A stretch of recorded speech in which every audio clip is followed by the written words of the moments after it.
കേജ്രിവാളിന്റെ അറസ്റ്റിനെതിരെ AAP നേതൃത്വത്തിൽ രാജ്യവ്യാപക ഉപവാസ സമരം തുടരുന്നു.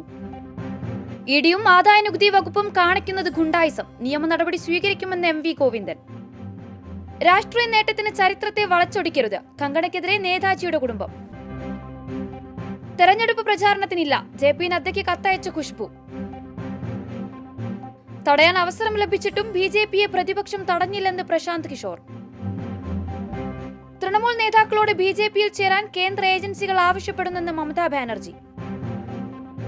വിദേശ വിദ്യാർത്ഥികളോട് ഹോസ്റ്റൽ ഒഴിയാൻ ആവശ്യപ്പെട്ട് ഗുജറാത്ത് സർവകലാശാല. കെജ്രിവാളിനെ മുഖ്യമന്ത്രി സ്ഥാനത്ത് നിന്ന് നീക്കണമെന്നാവശ്യപ്പെട്ട് ആപ്പ് മുൻ മന്ത്രിയുടെ ഹർജി. തൃണമൂൽ കോൺഗ്രസുകാർ വാഹനം ആക്രമിച്ചെന്ന ആരോപണവുമായി ഹൂഗ്ലി BJP സ്ഥാനാർത്ഥി ലോക്കറ്റ് ചാറ്റർജി. കോൺഗ്രസിന്റെ പ്രകടന പത്രിക ചേരുന്നത് പാകിസ്ഥാൻ തെരഞ്ഞെടുപ്പിനെന്ന് അസം മുഖ്യമന്ത്രി.